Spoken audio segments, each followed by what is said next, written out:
Mes chers compatriotes, nous sommes le samedi 23 août 2025 et aujourd'hui, je viens vous parler d'un sujet très important. Le sujet est tellement important que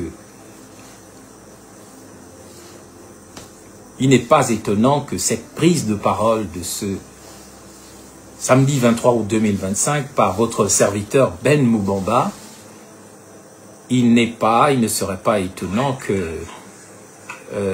ce live soit régulièrement attaqué, mais je vais le faire parce que le sujet est important. Je félicite d'abord l'activiste Omwana Winche, dont la parole est pertinente depuis quelques années, d'avoir alerté l'opinion nationale et l'opinion internationale sur le danger que court le Gabon, quel que soit ce qu'on peut dire, à travers les menaces qui pèsent sur sa démographie, sur la nation, sur la femme gabonaise et sur l'enfant. Comme vous le savez, pour l'instant, un des symboles fondamentaux de la République gabonaise, c'est une maternité allaitante qui a tendance d'ailleurs à disparaître de plus en plus. Un pays comme le Gabon ne peut pas fonctionner avec 1,5 million d'habitants ou 2 millions. Il ne peut atteindre, son développement ne peut atteindre sa vitesse de croisière qu'avec une démographie d'à peu près 3 millions d'habitants au minimum. Voilà pourquoi nous compensons inconsciemment notre faible démographie par l'immigration choisie ou non choisie. Mes chers compatriotes, l'heure est grave parce que lorsqu'on apprend que le plan qui n'a pas marché en Namibie, 2,5 millions d'habitants, peut-être 1,5 fois ou peut-être 2 fois plus grand que le Gabon. Ce plan de Bill Gates, le milliardaire américain, soupçonné de répandre la mort dans le monde, avec des programmes de vaccination comme en Inde qui ont tué des centaines de milliers de gens, comme le lâchage de moustiques tueurs ou empoisonnés, comme ce qui a été fait au Kenya il n'y a pas longtemps. Ce docteur Lamort qu'on appelle Bill Gates, comme dans le film Kill Bill de Tarantino, eh bien ce programme qui a échoué en Namibie, grâce à la nouvelle présidente, une femme de la Namibie, un pays que je connais bien, et cette présidente que je connais aussi, qui a chassé Bill Gates de la Namibie parce qu'il avait proposé un programme de stérilisation temporaire des femmes namibiennes à travers une sorte de vaccin dans l'utérus pour que les femmes namibiennes n'aient pas d'enfants pendant 8 ans. En fait, c'est une stérilisation déguisée dont on ne connaît pas les effets secondaires. Eh bien, Bill Gates a été chassé de la Namibie pour ce programme.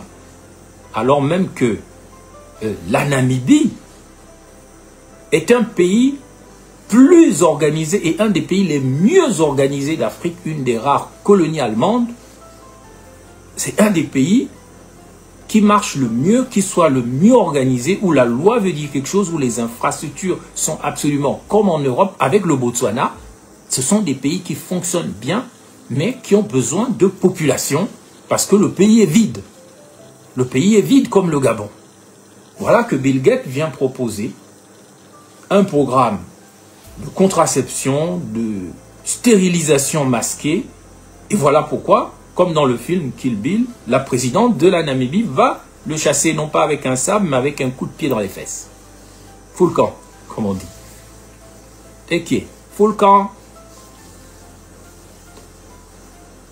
Voilà que ce programme qui n'a pas marché en Namibie arrive au Gabon et on entend dire que des milliers de femmes sont en train de se faire stériliser. elles se font stériliser sans le savoir, à travers un programme qui nous sort d'on ne sait où, avec Oligui Nguema et le nouveau pouvoir. On récupère les bandits dont l'Amérique ne veut plus, et on récupère également des programmes, finalement, de stérilisation masquée,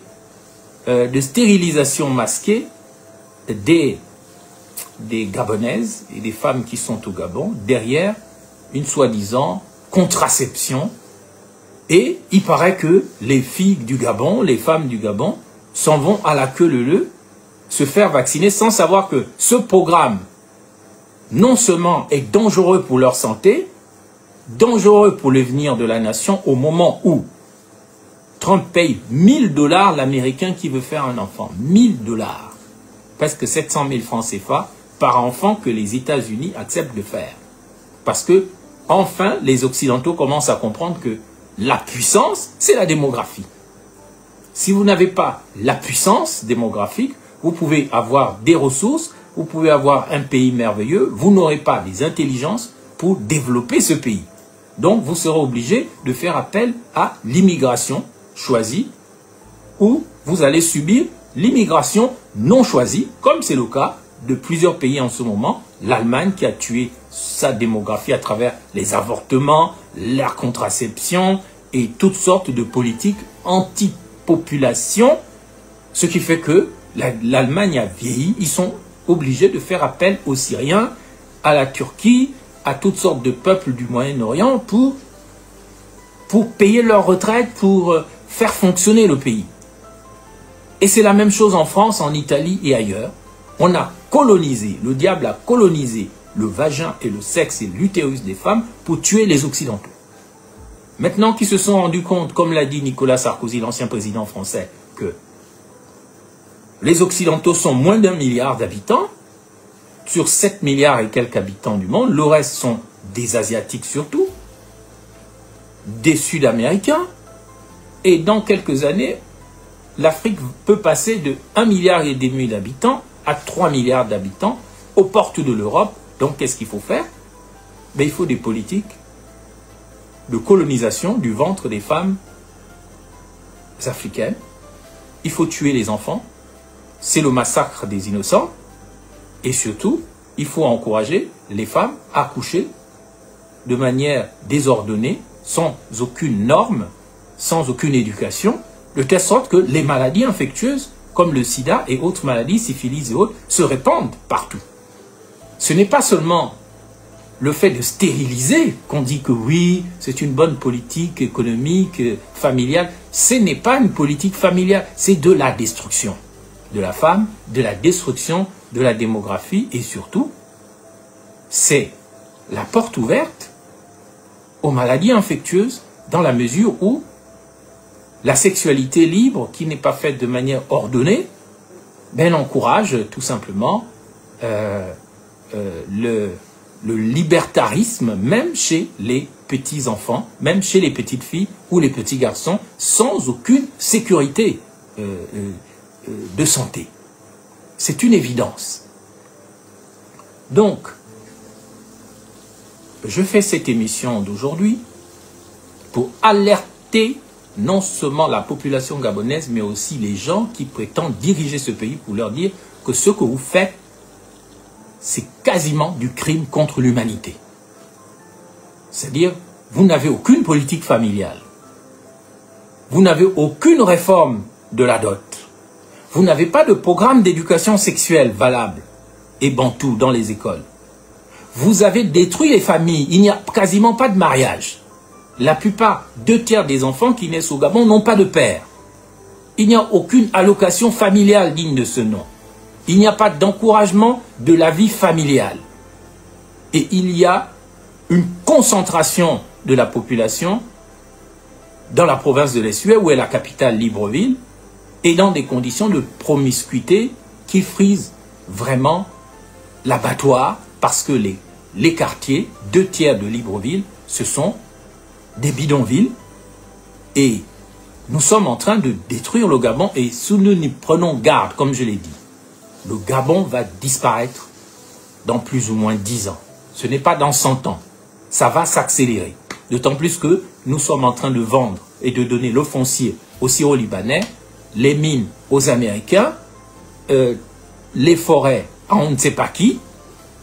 Nous allons nous retrouver comme étant une population en voie de disparition, comme l'ont été les Indiens, les aborigènes d'Australie, les Indiens d'Amérique, les Bantous qui sont attaqués de partout, que ce soit à partir de l'est du Congo démocratique, au nord par le terrorisme, par l'effondrement de l'éducation, les structures de santé, et il n'y a pas une femme aujourd'hui qui se lève pour s'opposer à ce programme d'éradication de la femme gabonaise et de l'enfant gabonais, parce que la population gabonaise stagne depuis plus d'un siècle. Elle n'évolue pas.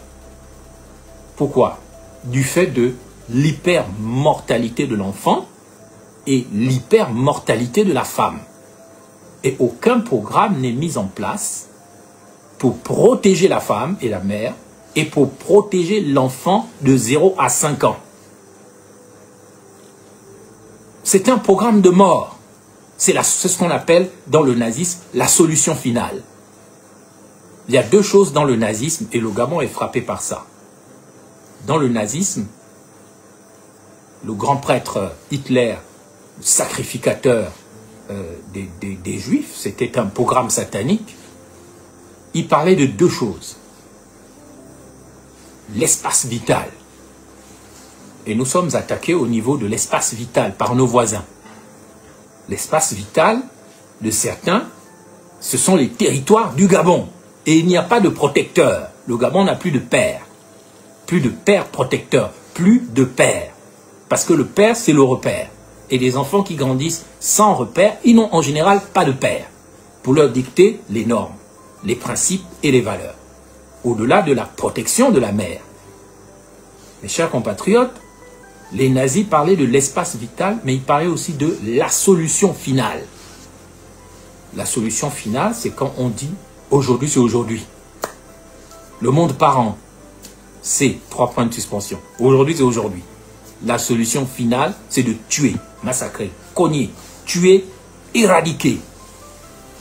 Aujourd'hui, nous sommes entrés dans une époque où chaque grand empire va chercher à retrouver une influence impériale. C'est la guerre des plantations, la guerre pour la terre, la guerre pour le territoire. Et quiconque ne sera pas en mesure de défendre son territoire disparaîtra. Nous, le Gabon, nous avons déjà commencé à donner nos territoires gratuitement, quasiment à la Guinée équatoriale et à d'autres voisins que je ne veux pas citer.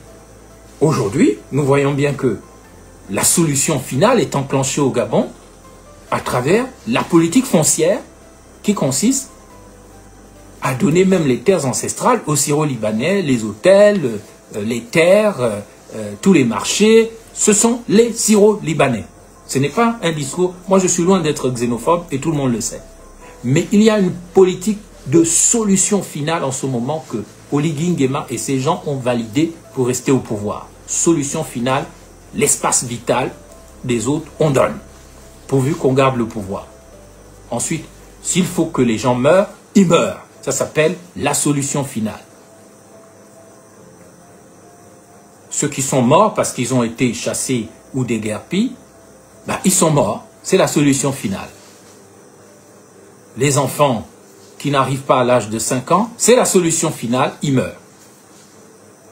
La stérilisation, masquée à travers les programmes de contraception qu'on est en train de lancer, c'est la solution finale.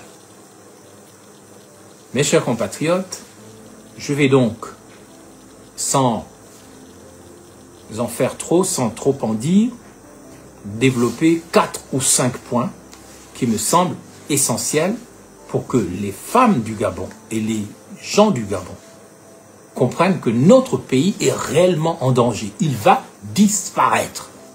Et la stérilisation des femmes, masquée derrière les programmes de contraception, plus les maladies infectieuses qui vont venir, par le fait même que les filles, les femmes vont dire, bah, maintenant, mes ovaires sont bloqués, Maintenant, je ne peux plus d'enfants, donc je peux aller copuler, je peux aller coucher comme je veux. Mais non, tu vas aller copuler, tu vas aller coucher comme tu veux et tu te retrouveras malade. Au minimum de la syphilis, au maximum du VIH. Voilà le plan de ceux qui veulent l'Afrique sans les Africains. Ce programme est vieux de près d'un siècle. Il a été édicté par un leader sud-africain raciste dans l'apartheid quand il a dit « L'Afrique sans les Africains deviendra un paradis pour l'homme blanc » avec un grand H. Je répète, l'Afrique sans les Africains deviendra un paradis pour l'homme blanc pour pouvoir bénéficier non seulement de toutes les richesses qui y sont, mais pour empêcher justement les Africains de faire venir dans ce monde les nouveaux enfants solaires, les nouveaux pharaons, les nouveaux génies.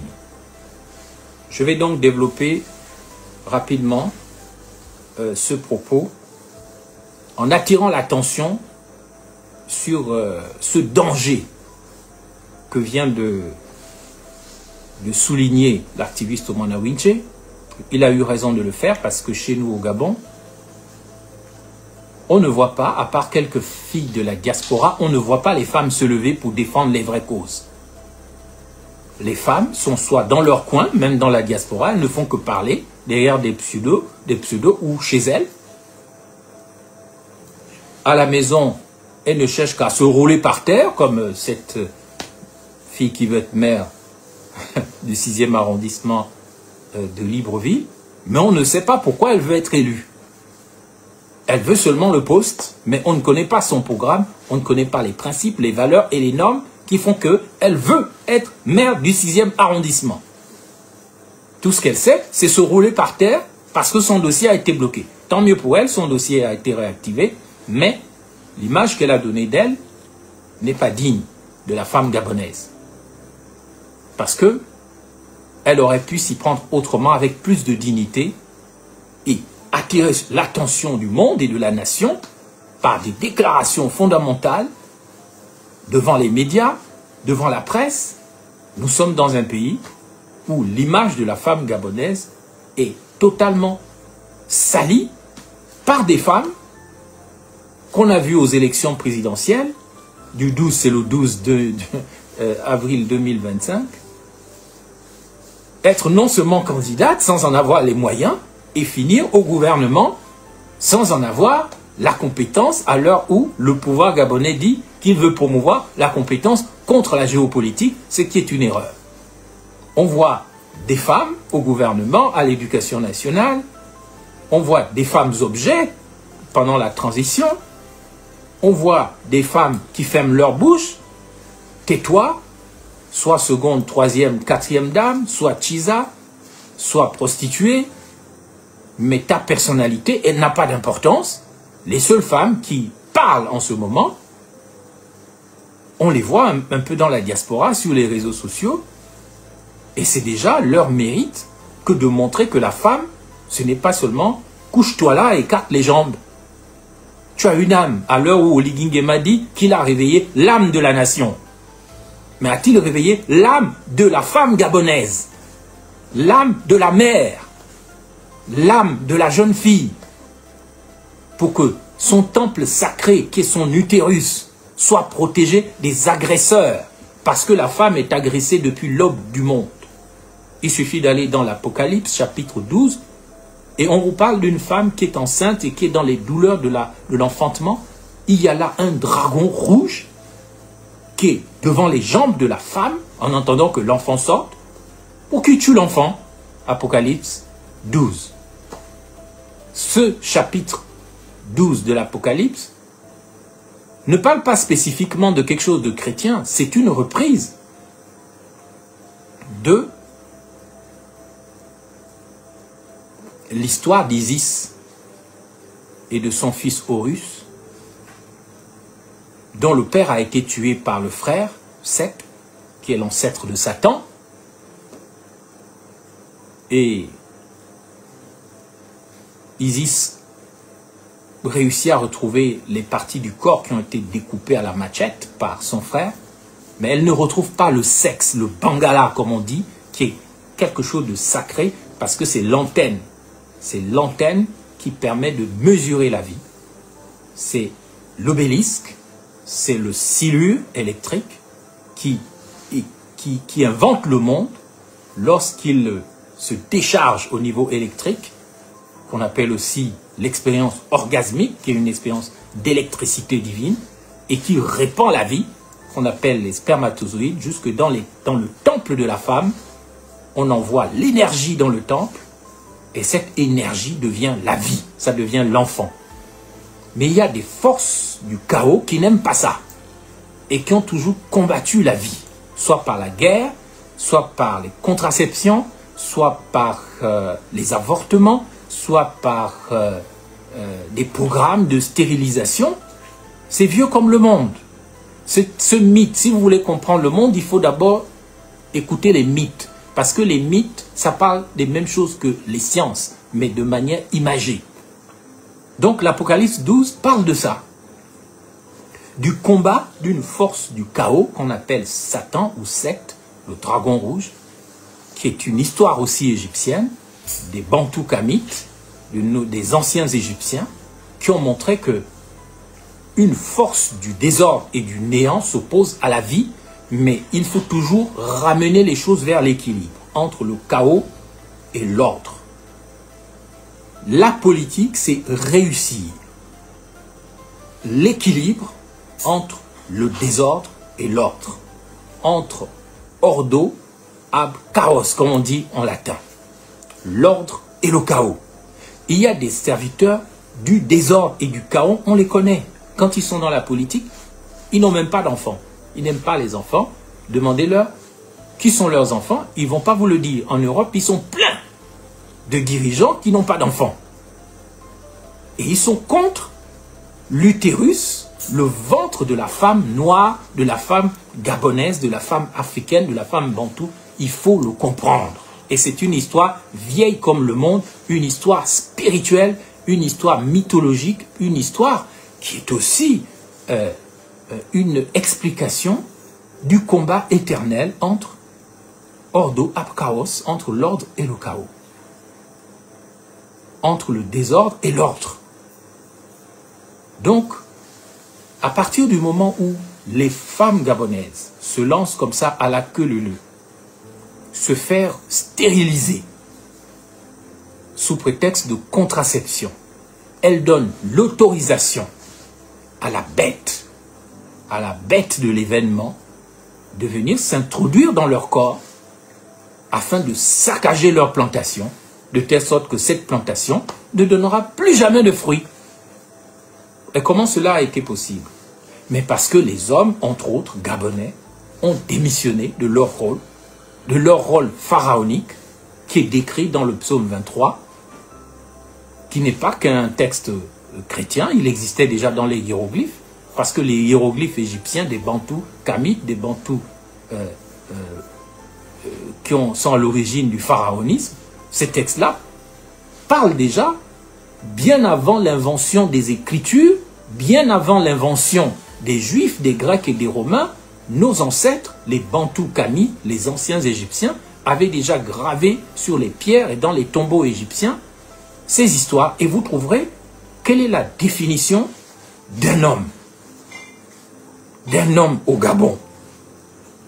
Un homme au Gabon, il a trois dimensions.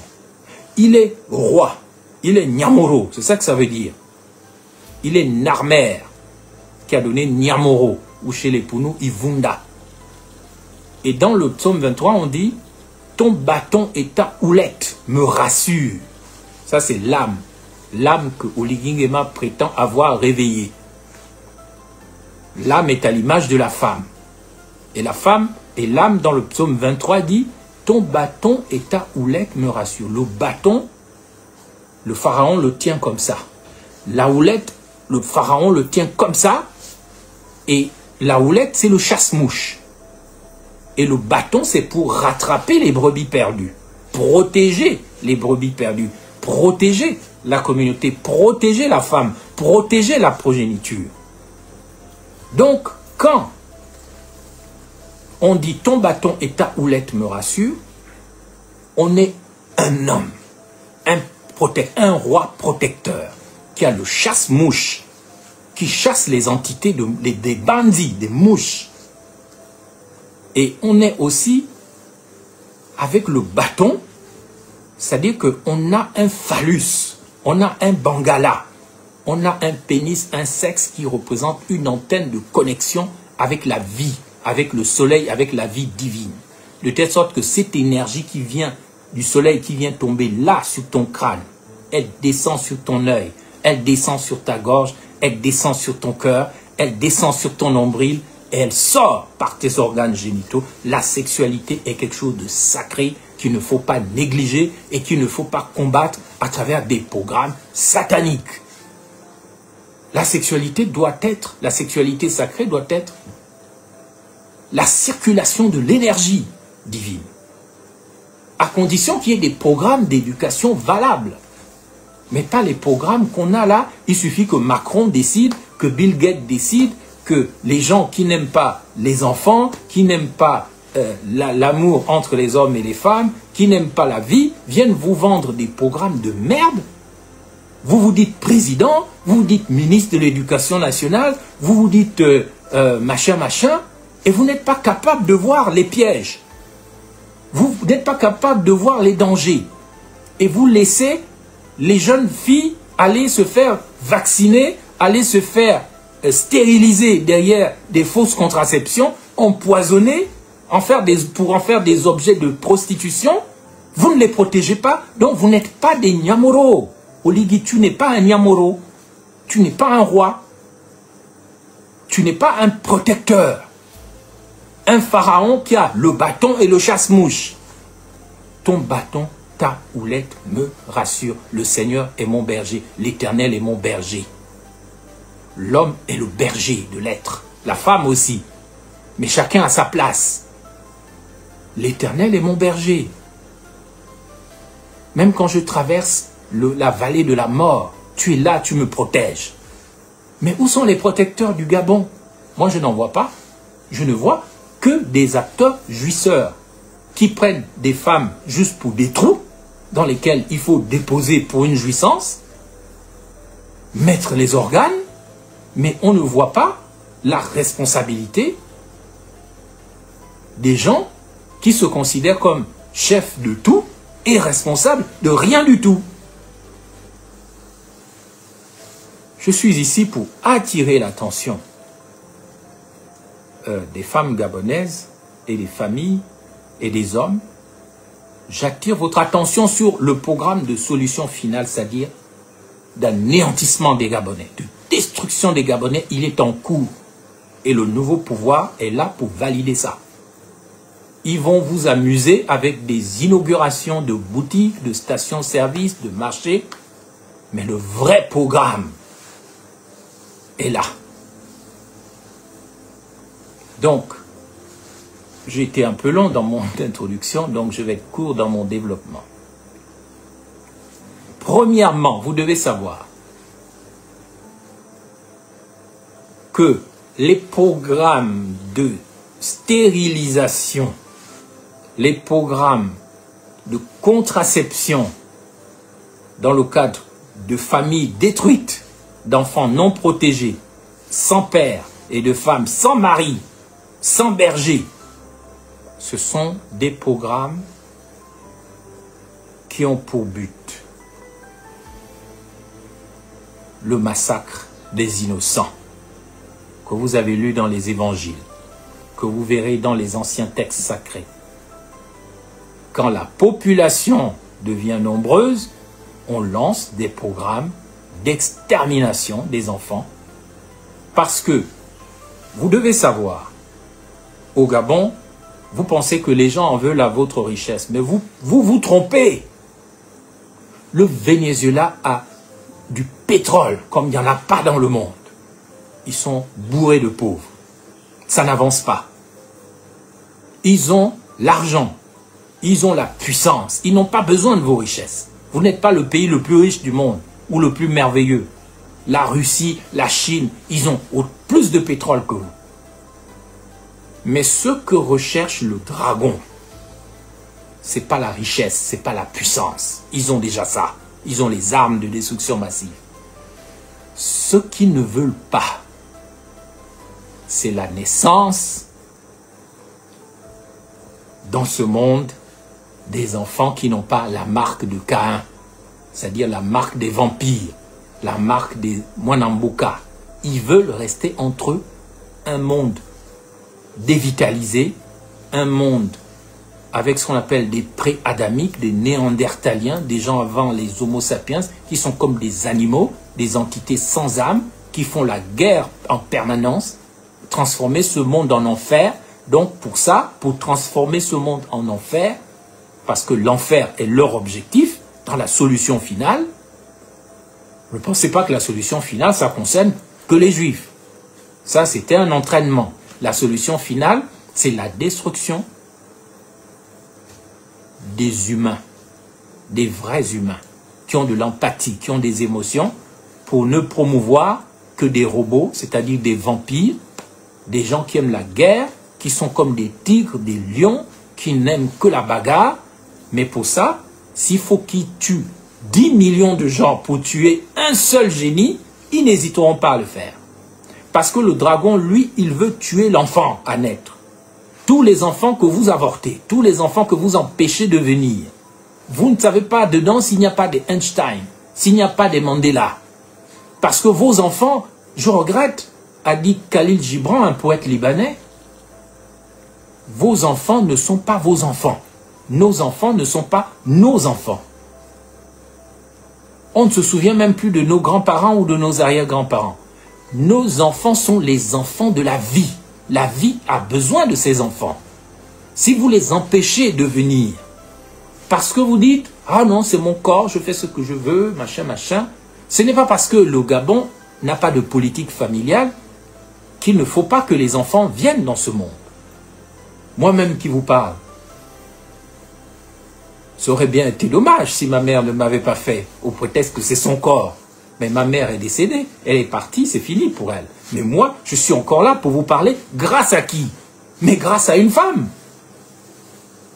Grâce à une femme qui a été le pont entre l'éternité et le temps pour sortir un Ben Moubamba. Parce que chacun a une mission en venant dans ce monde. Et ça passe par le sein de la femme. Ce qu'il faut, ce sont des politiques familiales qui permettent à la vie de continuer d'être la vie. C'est la même chose que quand vous coupez les arbres au Gabon. Comme des maboules, des idiots. Vous donnez les forêts, on détruit tout. Mais sachez que les Chinois ont déjà inventé des drones minuscules qui ressemblent à vos moustiques du Gabon. Parce qu'ils ont compris comment ça fonctionne. Sachez que tous les arbres que vous coupez, vous commettez des crimes. Parce qu'il faut couper le moins d'arbres possible dans ce monde. Afin que la Terre puisse rester connectée à l'univers. Mais pour avoir des tables de banc, des planches, vous coupez les forêts comme vous coupez les enfants dans les utérus. Vous détruisez la vie. Je voulais vous dire dans un premier plan que ce programme de stérilisation doit être combattu. Moi, j'attends que les femmes gabonaises parlent de ça, mais elles ne parlent pas. J'espère qu'elles vont parler. Je ne vois d'ailleurs, même parmi les femmes qui se battent aujourd'hui, je ne vois même aucune femme de ma communauté, les Pounou. Hein. Heureusement qu'il y a toutes les autres femmes là qui font ce qu'elles peuvent, mais je constate que il y a des femmes qui négligent ce qu'elles sont. Et je parle particulièrement aux femmes de ma communauté. On les voit cherchant des postes, on les voit courir après des personnalités politiques, on les voit faire un certain nombre de choses, mais je ne vois pas une grande voix. Une Annie-Flore Bacheleli de la politique. Bon, elle est devenue une chanteuse politicienne. Elle a fermé sa bouche. C'est son droit. Mais je dis aux jeunes femmes, battez-vous pour la femme gabonaise, parce que tous les Syro-Libanais qui viennent au Gabon savent que s'il y a quelque chose à aller récupérer, c'est beaucoup chez les femmes du Nyangou. Et les femmes, pour nous particulièrement, tout Syro-Libanais qui vient au Gabon sait que il doit d'abord prendre un nom pour nous. On ne sait pas pourquoi, mais moi je sais pourquoi. Ensuite, il doit aller pénétrer dans la Kabbale une femme bien noire de peau, qu'on trouve surtout dans le sud-ouest. Parce que c'est là qu'il puise l'énergie. Toutes les petites filles qu'on viole, qu'on couche, tous les enfants, toutes les femmes qui ne protègent pas leur matrice, leur vagin, leur con comme on dit, laissent entrer la malédiction dans la nation. Parce que c'est là qu'on puise l'énergie du Gabon. L'énergie du Gabon est gaspillée comme ça, par le con de la femme, qui est la gardienne du temple. Et c'est pour ça que vous voyez dans les églises sataniques, parfois, les synagogues et tout, vous voyez que l'entrée du temple a la forme d'un losange. Et le troisième œil qui est sur le masque, pour nous, le masque de Mabouane qui est ici, il a aussi la forme d'un losange. C'est la porte vers le sacré des sacrés, qu'on appelle chez les Juifs le saint des saints. Là où seul le grand prêtre peut rentrer, c'est-à-dire le Nyamoro. J'ai dit tout à l'heure que l'homme doit être un roi, mais il doit être aussi un prêtre souverain, un Gangakosi.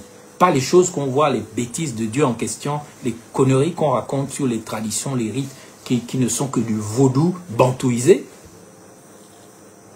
Des gens qui ont perdu la source égyptienne de nos traditions et qui sont allés se jeter dans les bras du vaudou. Et le vaudou est une tradition des Vikings du Nord.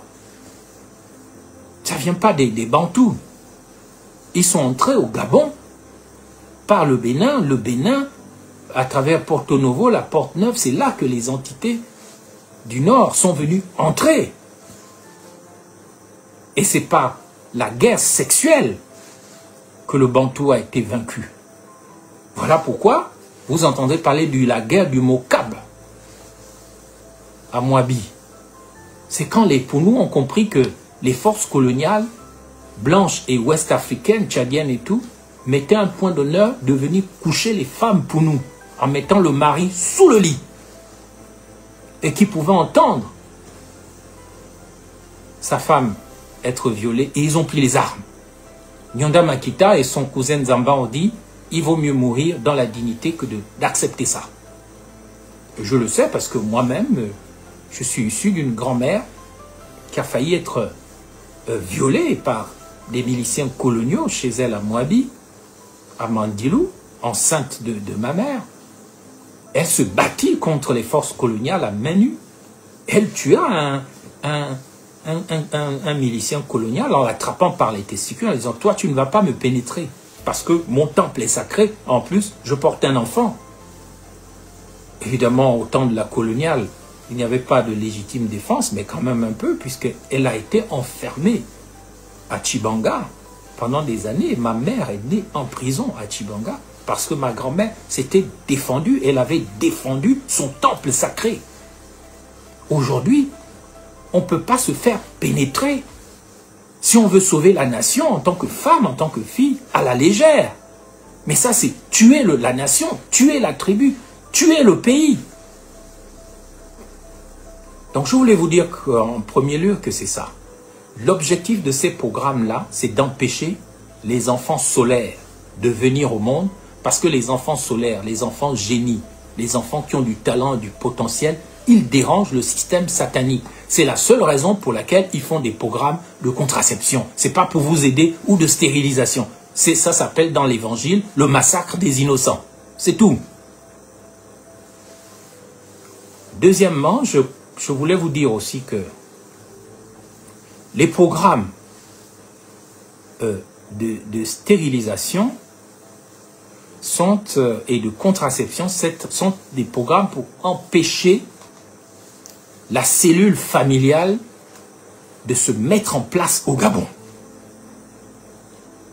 Parce que cette cellule familiale a été détruite par les groupes d'animation, par des politiques antifamiliales, par l'exode rural, la fin des cultures, la fin des traditions valables, la femme sacrée, le féminin sacré. Ça s'appelle, c'est un combat contre le féminin sacré.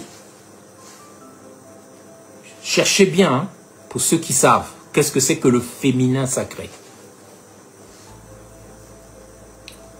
Le féminin sacré, c'est l'autre partie de ce qu'on appelle le couple divin. Chez les dieux anciens, le couple divin est constitué d'un homme sacré, c'est-à-dire d'un roi, d'un prêtre, d'un sacerdoce royal, d'un nyamoro qui a le bâton, psaume 23, et le chasse-mouche qu'on appelle la houlette. Et il a son double, qu'on appelle le féminin sacré. En général, dans l'histoire du couple divin, le Dieu, le côté mâle, meurt, comme Jésus. Mais il revient à la vie parce que son côté féminin arrive à le ressusciter. On le voit dans les histoires anciennes, en Mésopotamie. Vous avez, en Égypte, vous avez Osiris qui est tué, et son double, son féminin sacré, va le ressusciter à travers les actions mystiques. Et comme il n'a plus de pénis, qui a été mangé par un poisson dans le fleuve, elle va faire pousser un sexe mystique qu'on appelle l'obélisque.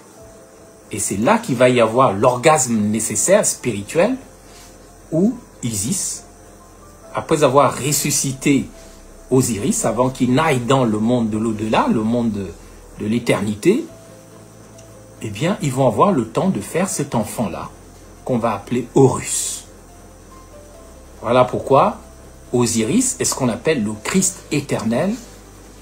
Voilà pourquoi Jésus lui-même a suivi les enseignements égyptiens lorsqu'il est allé avant 12 ans, et après 12 ans, il a été formé dans une école qu'on appelait les Shemesou, les suiveurs d'Horus. Et l'homme, la femme et l'enfant sont la vraie Trinité de base. Quand on dit « ouais, je crois en Dieu, le Père, le Fils, le Saint-Esprit, la Sainte Trinité », les gens sont dans des délires psychospirituels, mais ils ne voient pas que un monde, un pays qui a la Trinité sacrée, c'est-à-dire le Père, la Mère et l'enfant, ce pays est indestructible parce qu'il est fondé sur la pyramide sacrée, le triangle. Et puis les gens racontent de n'importe quoi, la pyramide c'est la franc-maçonnerie, mais non, la pyramide sacrée, c'est le Père, la Mère et l'enfant, ou les enfants. C'est ce qu'on appelle la pierre qu'ont rejeté les bâtisseurs, qui est devenue maintenant la pierre fondamentale par laquelle on construit la cité, c'est-à-dire la communauté. Donc, mes chers compatriotes, on doit prendre conscience qu'il ne faut pas, les femmes doivent comprendre qu'elles ne doivent pas aller se faire stériliser, elles ne doivent pas aller faire des contraceptions déguisées, qui sont en fait des stérilisations, avec des effets secondaires dont vous ne mesurez pas l'importance, et vous ne devez pas non plus faire confiance aux programmes venus de l'Occident, venus du Nord, parce que ces programmes-là sont des programmes du dragon, de la bête, de Satan, qui cherche à massacrer depuis toujours les enfants Horus. En Égypte, vous avez un combat entre Horus et son oncle Satan pour le pouvoir. Les Occidentaux, qui connaissent bien les histoires de l'Égypte et qui les ont cachées aux Noirs en disant que c'est le diable, ou que la franc-maçonnerie a gardé pour elle, alors que ce n'est pas à elle, ils savent très bien que la dernière fois que les Noirs ont créé une civilisation, cette civilisation a duré 3000 ans. 3000 ans. Et les traces sont toujours là. Elles n'ont pas disparu. Quand les Bantous Kamites ont créé l'Égypte, à partir du Gabon d'ailleurs, mais ça, personne ne veut en parler, eh bien, ils ne savaient pas qu'ils créeraient une réalité qui durait 3000 ans. Et les Bantous Kamites d'Égypte ont accueilli tout le monde, notamment les frères et sœurs du Moyen-Orient, les Juifs, qu'on appelle en réalité, en histoire, quand on parle des Hyksos, les Hébreux, c'est les Hyksos. Les Grecs, ils ont tout appris en Égypte, quand les Noirs étaient des Noirs, savants, quand ils étaient des grands, des Nyamoro, des Ngangakossi, des philosophes, des Nzonzi, des savants, quand tout s'apprenait dans les temples égyptiens, pas dans vos Banjala, on ne sait rien. L'Iboga est écrit dans les hiéroglyphes, j'ai lu ça moi, je suis un fanat de l'Égypte. Je sais écrire en hiéroglyphes, notamment le mot Iboga. Ça sera pour une autre fois. Alors mes chers compatriotes, il y a dans la contraception qu'encourage le pouvoir gabonais une solution finale pour détruire la trinité gabonaise où on ne verrait plus juste une femme en train d'allaiter seule son bébé, mais on ne sait pas où est le père.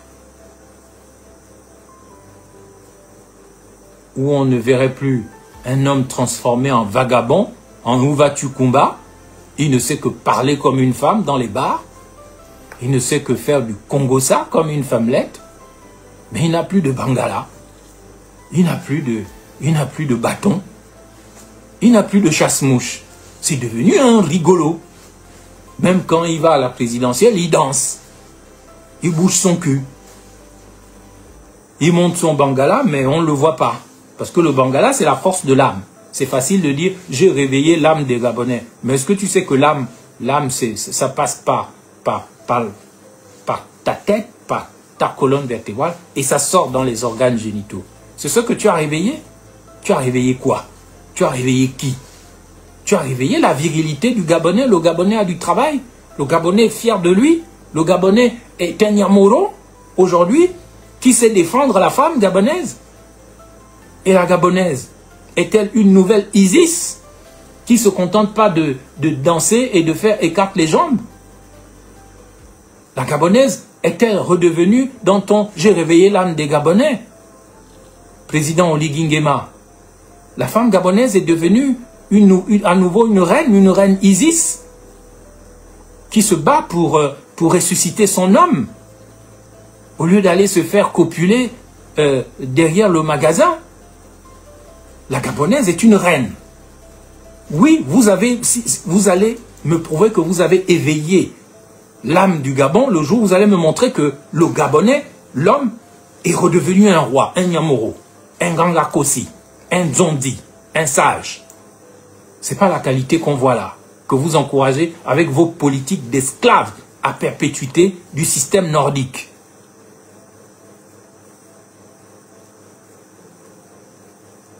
Le jour où je vais voir une Gabonaise redevenue une reine qui protège son temple sacré, qui n'appartient pas à n'importe qui parce qu'il a l'argent, parce qu'il est libanais, parce qu'il est étranger, donc on peut te coucher en Poutoulou. Non, nous ne voulons pas de ce Gabon-là où vous venez mentir que oh, j'ai éveillé l'âme du Gabon. Pendant ce temps, tu es en train de stériliser les femmes. Tu es en train de faire de la contraception masquée. Tu es en train d'encourager les maladies infectieuses parce que toi-même, tu ne montres pas l'exemple. Et les gens sont là, ils sont pris. Mais les Gabonais sont des rois et des reines qui sont maintenant réduits à l'état d'esclavage à perpétuité. C'est contre ça que je me bats. Je répète, les Gabonaises et les Gabonais sont des rois et des reines, mon Dieu.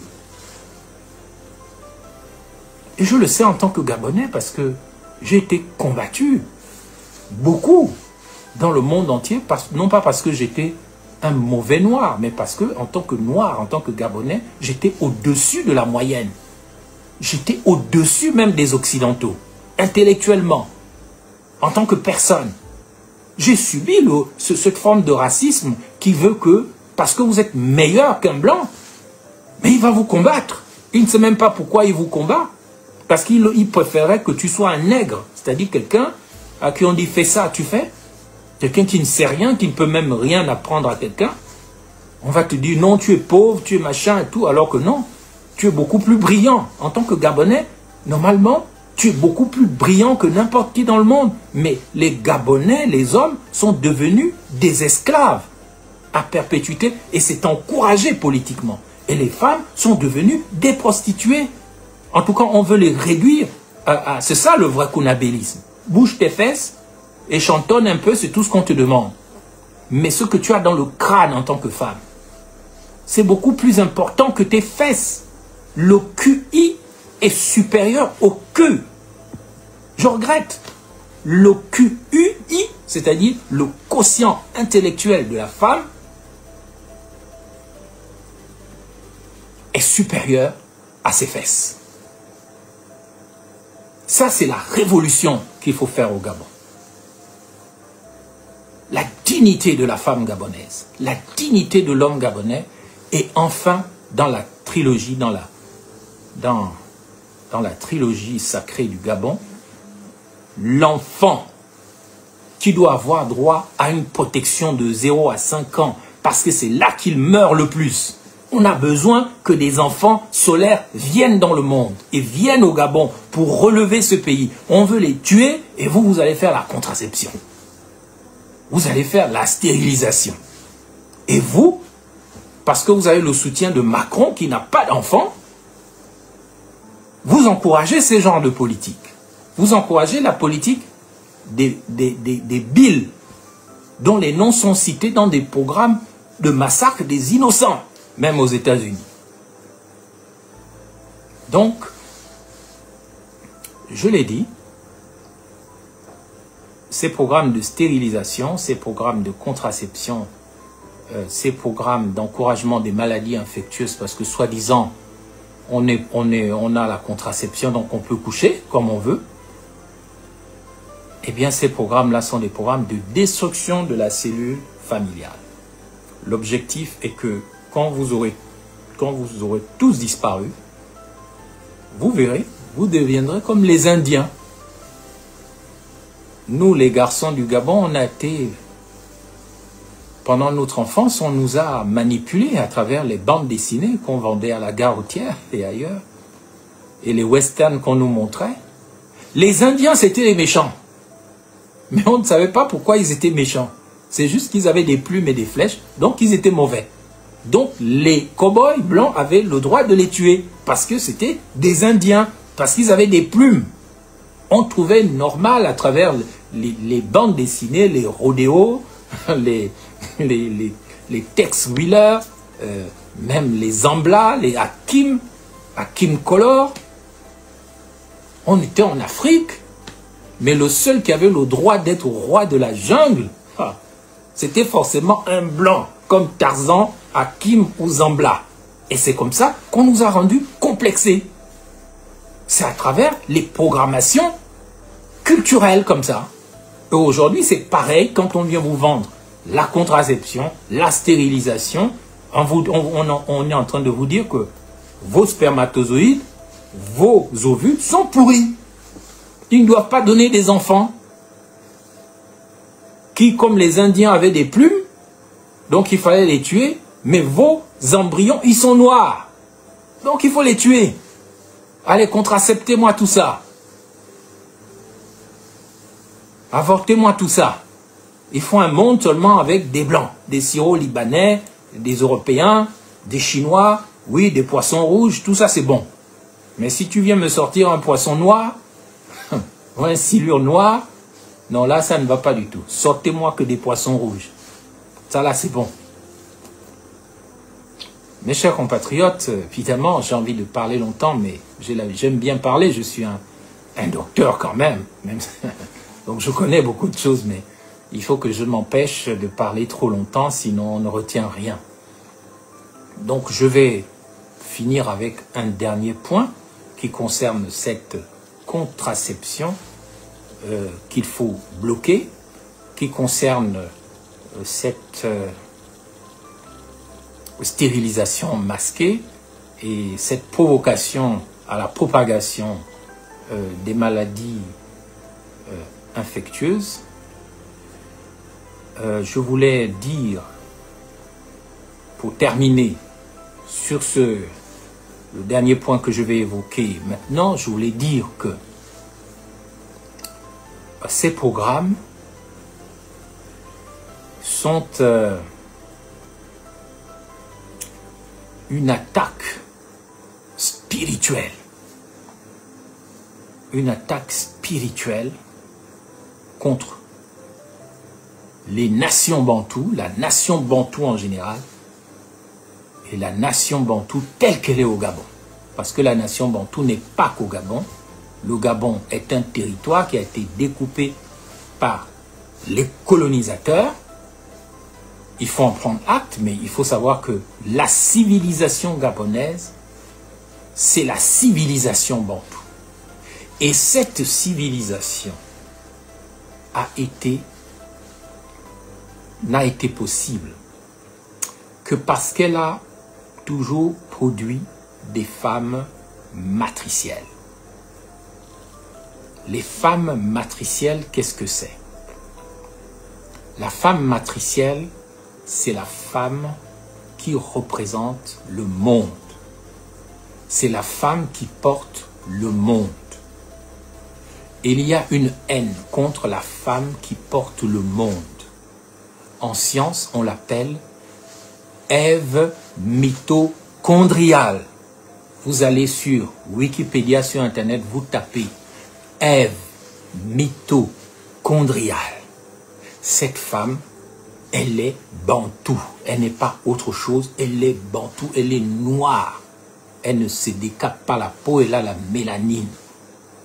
Les programmes de vaccination, de contraception, d'encouragement à la destruction du cône, de la matrice, de l'utérus, des ovaires, c'est un programme pour éradiquer celle qu'on appelle dans la science génétique l'Ève mitochondriale. L'Ève mitochondriale est une femme africaine. Tous les scientifiques du monde savent que c'est d'elle dont descendent tous les humains. Une femme mitochondriale, c'est-à-dire une femme noire, elle peut te produire un enfant noir. Elle peut te sortir un enfant blanc, un enfant rouge, comme les hindous. Elle peut te sortir un enfant asiatique. Elle peut te sortir un enfant albinos, toutes sortes d'enfants de toutes les couleurs. Parce qu'on a découvert en sciences génétiques que tous les êtres humains sortent d'une femme noire, qu'on appelle aussi Ève mitochondriale. Et cette Ève mitochondriale, on l'assimile à la déesse divine qu'on appelle, la femme divine qu'on appelle Isis. Et c'est pour ça que je n'ai pas du tout aimé ce que le père Paul Mba, ex-prêtre spiritain Paul Mba Bessoul, a raconté dans son dernier livre, même s'il se réfugie derrière la tradition France, c'est une attaque contre les Bantous. Quand il dit que, oui, il y avait une femme, Isis et tout, machin, ça a donné chez les femmes ceci, et puis machin, machin, et puis tout le monde venait coucher avec elle, comme si c'était une prostituée sacrée, et puis elle a eu plein d'enfants, de pères différents, et même un enfant qui était pygmée. D'abord, c'est faux. C'est vrai ou c'est faux? C'est faux. Un enfant, ce sont les Bantous qui descendent des pygmées. Et un pygmée ne peut pas sortir d'un Bantou. Mais un Bantou, nous tous qui sommes grands de taille, en général, nous avons au moins un de nos parents qui était nain ou petit de taille. Donc, c'est pas comme ça que ça se passe. Et j'ai pris ça pour une insulte, encore une fois. C'est comme s'il y avait une attaque coordonnée en ce moment contre l'entité femme au Gabon. Une attaque coordonnée. Et ça, c'est pas normal. Entre Mbadebois qui dit que oui, qui écrit un livre avec des propos insultants envers la femme, entre aussi notre petite sœur qui va se rouler devant le ministère de l'Intérieur. On ne sait même pas pourquoi, on ne sait pas ce qu'elle pense, on ne connaît pas ses idées, on ne connaît pas son programme pour le 6e arrondissement, mais elle va se rouler, elle crie comme un crapaud, comme une grenouille, devant, au lieu de faire une conférence de presse, de se présenter comme une responsable et de défendre ses idées avec force, elle va se rouler par terre comme si c'était un bébé. Elle offense, elle blesse l'identité féminine. Bon, maintenant on lui a validé son dossier parce qu'elle s'est comportée n'importe comment. elle a crié comme un crapaud, elle a fait ce qu'elle a voulu. Souhaitons-lui de devenir mairesse ou maire du 6e arrondissement, ce qui m'étonnerait, mais tout ça, ça va ensemble. Les propos de Mbad Desbois, la fille qui fait ceci ou cela, les élections qui sont précédées par le crime contre la petite Esther, dont on désigne un coupable, puis après l'affaire est classée, la petite Esther de 3 ans, violée, tuée et tout. La destruction de la civilisation bantoue passe par la destruction de la femme, le féminin sacré, et il faut que la femme soit, qu'elle se protège elle-même, que l'homme la protège et que la société protège la femme de l'enfance jusqu'à la vieillesse. C'est d'une importance capitale. Mais aujourd'hui, on fait la promotion des femmes scorpions. Les femmes scorpions sont des femmes androgynes, ce n'est pas des vraies femmes. C'est des femmes qui sont des hommes. Allez dans Apocalypse 9, 10. Apocalypse 9, 10. Il y avait des femmes scorpions, elles avaient des cheveux de femmes, elles avaient des visages d'hommes. Elles parlaient comme des dragons. Elles arrivaient comme des chevaux en guerre. Et c'est ce genre de femmes, il faut qu'on demande à Dieu que la dignité de la femme au Gabon soit restaurée pour que elle repasse à son identité de féminin sacré, mais pas de scorpion, comme on a vu avec Sylvia et d'autres femmes, et qu'on voit encore aujourd'hui même au gouvernement, des femmes qui sont des hommes. Après, on se plaint que, oh, mais pourquoi on ne nous épouse pas? Mais non, il faut retrouver notre identité. Nous les hommes, nous devons cesser de nous comporter comme des femmes qui n'ont pas de virilité spirituelle, donc de bangala, de pénis, d'obélisque, c'est-à-dire la sortie de l'énergie divine, et qui passent leur temps à parler.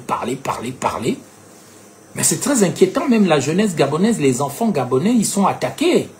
Parce que justement, ils grandissent sans père, sans repère, et les femmes sont parfois trop masculins ou masculines, pardon, à tel point que vous avez, mais regardez les fans de l'oiseau rare parler.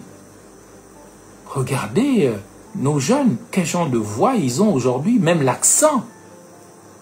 Oh, toi, tu me dis que machin là, mange mandagade. Mais comment un homme peut parler comme ça? Oh, bangando de guado.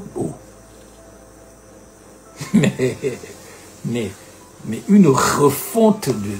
Non. On avait dit au début de cette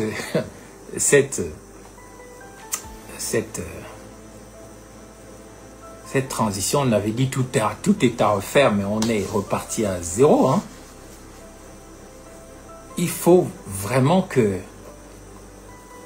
dans ce dernier point-là, les gens comprennent qu'il y a une guerre qui est menée contre la mère du monde, la maman de tout le monde. Elle est africaine, elle est bantoue. On l'appelle l'Ève mitochondriale. Les Grecs l'ont surnommée Gaïa. Mais nous, les Pounous, on l'appelle Mabouang. Vous savez qui elle est? Elle ressemble à ce que nos ancêtres, les anciens Égyptiens, les Bantous Kamites, appelaient le Nun, l'océan primordial. La porteuse du placenta d'où tout est sorti. Le Nun, l'océan primordial. C'est bien beau de dire, oui, le drapeau gabonais, on parle comme des femmes, vert, jaune, bleu, et tout. Vous ne savez même pas ce que ça veut dire.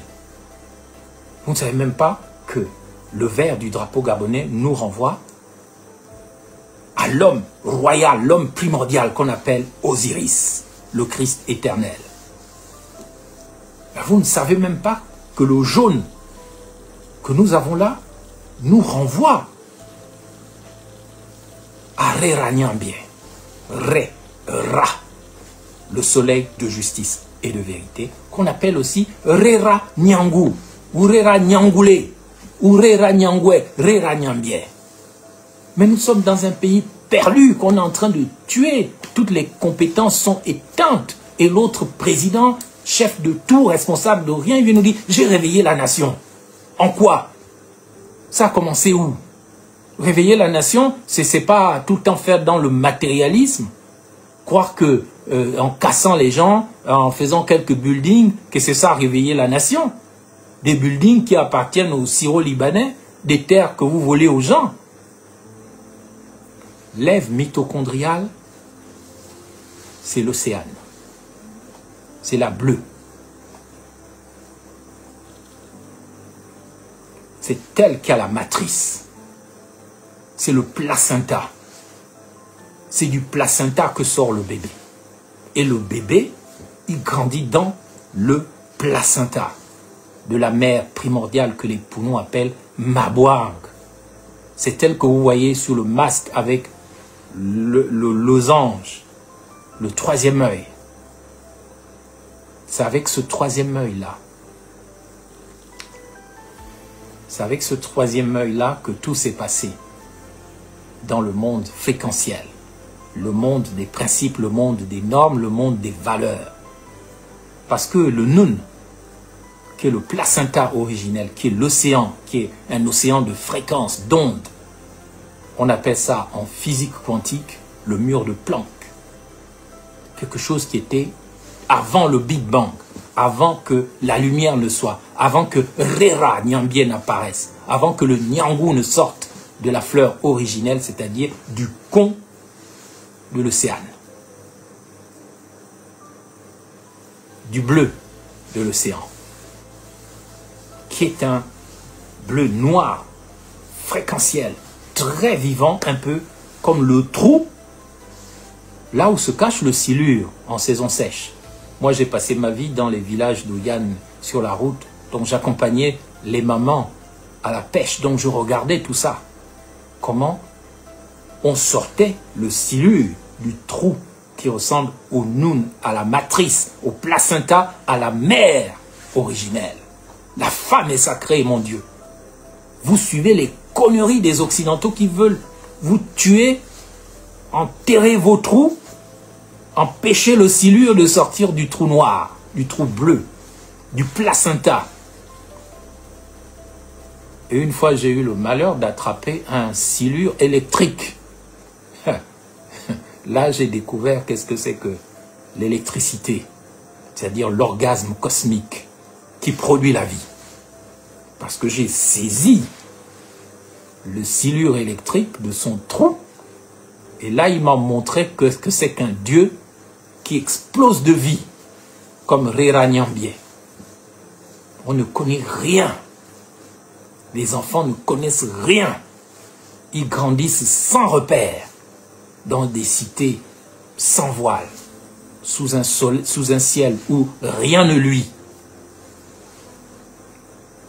Donc, à partir de ce moment, je demande que la femme doit être protégée au Gabon de sa naissance jusqu'à la mort, quand elle est petite fille, parce qu'elle porte la matrice en elle, mon Dieu. Et la bordellerie la tue. On tue la vie, on tue la matrice, on tue l'avenir lorsqu'on pollue le con, lorsqu'on pollue les organes féminins. On tue tout, on massacre tout. On empêche l'arrivée des enfants solaires avec le massacre des innocents dont j'ai parlé. Ensuite, on détruit la cellule familiale qui est la Sainte Trinité, donc la famille. Et là où il n'y a pas de famille, il n'y a pas de pyramide. Il n'y a pas ABC, qu'on appelle aussi les anges ABC. C'est ça la Trinité. Il n'y a pas le père, il n'y a pas la mère, il n'y a pas l'enfant. Donc il n'y a pas de pays. Et enfin, on détruit les sources de la vie à travers l'Ève mitochondriale, celle qui porte tous les enfants de l'humanité, c'est la femme noire. Les autres femmes ne peuvent pas, une femme blanche ne peut pas te produire un enfant bantou, mais une femme bantou peut te produire un blanc, soit sous la forme de l'albinos, soit sous la forme d'un vrai blanc. C'est déjà arrivé. Faites des recherches. Au Ghana, une femme noire accouche d'un blanc. Et ce sont les gènes du père et de la mère qui sont tous les deux noirs et qui n'ont jamais vu de blanc de leur vie.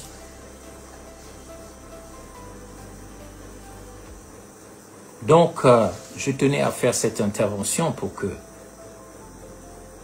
vraiment les filles du Gabon, les femmes du Gabon ne suivent pas les programmes de Bill Gates. Vous allez vous empoisonner la matrice, le placenta originel. Vous allez tout tuer en vous. Et vous allez tuer l'avenir du Gabon parce que vos enfants ne sont pas vos enfants. Vous ne savez pas si vous n'êtes pas en train de porter le futur président du Gabon dans 100 ans, à travers vos gènes. Vous ne savez pas si demain les prochains savants, parce que ce qu'on veut, c'est que l'Afrique devienne la première puissance mondiale du monde. Nous en avons les capacités, nous avons les richesses, nous avons tout ce qu'il faut pour ça. Mais nous aussi, on peut produire des Elon Musk. Pourquoi les tuer? Pourquoi les contracepter, si je puis m'exprimer ainsi?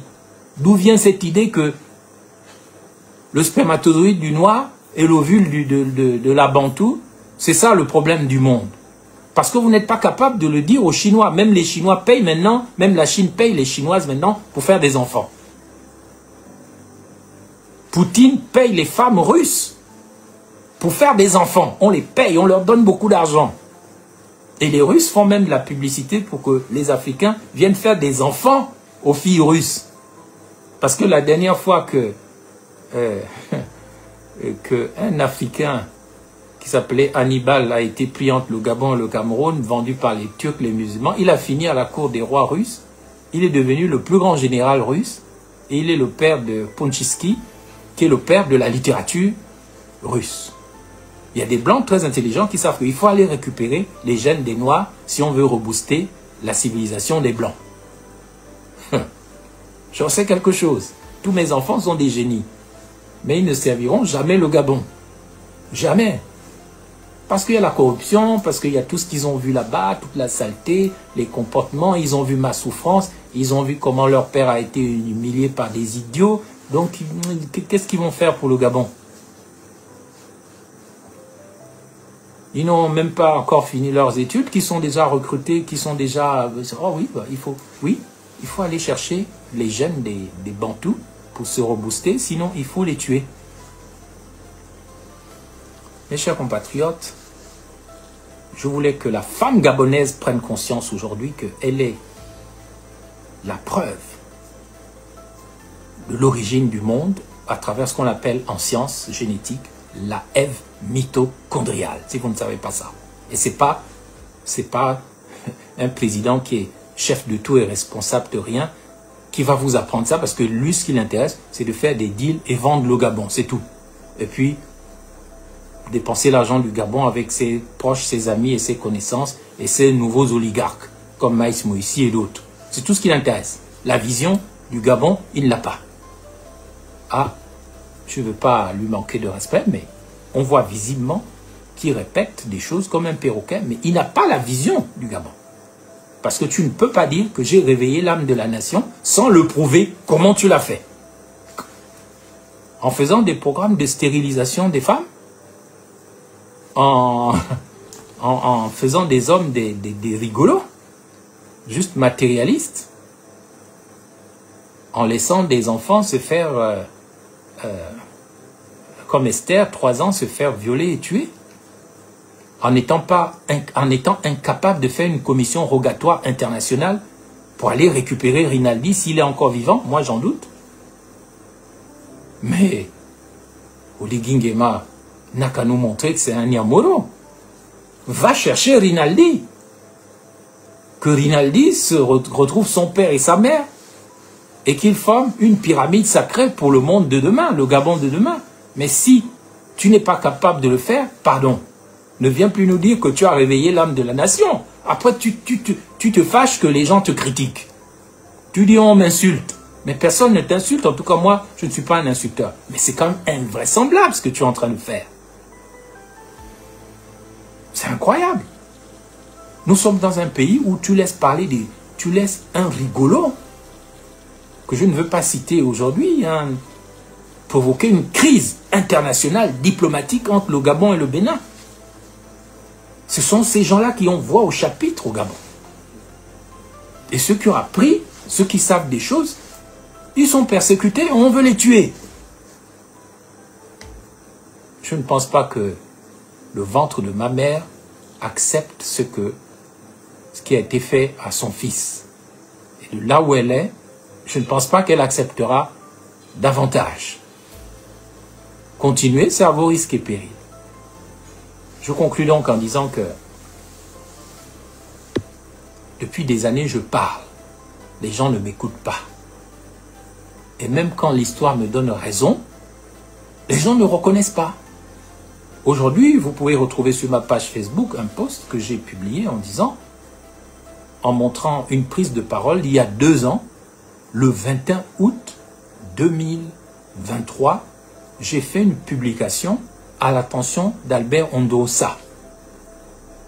Je lui ai dit, ça ne sert à rien de faire le candidat unique. Si tu continues, tu vas militariser la transition et on va tomber dans un piège. S'il te plaît, grand, passe avec tes gens d'alternance 2023. Venez soutenir la transition et les sages, tout ce qu'on essayait de faire. On était le 21 août. Ils ont préféré aller aux élections, sachant très bien que aller à l'élection du 26, c'est le 26 août 2023, il permettait la militarisation de la transition. Vous pouvez me suivre. Et là encore, je viens de la même manière vous dire. Je dis aux femmes gabonaises qui sont des activistes, aux femmes gabonaises qui sont des politiciennes, si vous ne combattez pas la stérilisation, la contraception forcée, les maladies infectieuses qui viennent de là, de cette soi-disant contraception, alors vous n'êtes plus des femmes matricielles, vous êtes des femmes scorpions avec des cheveux de femmes et des visages d'hommes et vous êtes dangereuses. Demain, ne venez pas vous plaindre, dans ce cas, que les gens ne vous ont pas épousé. Ce que vous devez défendre, comme nous, c'est le retour du féminin sacré au Gabon. Pour former des couples sacrés composés d'une femme, d'un féminin sacré, qui est une matrice, qui est une force en féminin, dans une condition féminine, qui soit digne et forte, qui ne soit pas victime des agressions permanentes. Et ce couple-là doit aussi être composé d'un homme qui agit en responsabilité, comme roi, comme Ivunda, comme Nyamoro, et comme Nganga Kosi, guérisseur, et comme Nzondi, c'est-à-dire comme parleur, comme philosophe, comme sage. Et cette famille sacrée doit être composée d'enfants qui sont des prophètes, qui annoncent le futur. Parce que quand vous tuez l'enfant, vous tuez le futur. Les enfants sont les enfants de la vie éternelle. Dès que vous n'avez plus d'enfants, il n'y a plus de vie. Même les plantes, même les animaux, même la nature a compris qu'il faut que la vie se poursuive. Il ne faut pas arrêter la vie. Parce que la vie répond à un logiciel spirituel, psychospirituel et naturel sur lequel nous n'avons pas un droit de vie ou de mort. J'ai parlé d'Ondo, ça, il n'a pas écouté. J'ai parlé aux femmes gabonaises, j'ai parlé à la société gabonaise. Si vous écoutez, c'est bien. Si vous n'écoutez pas, c'est bien aussi.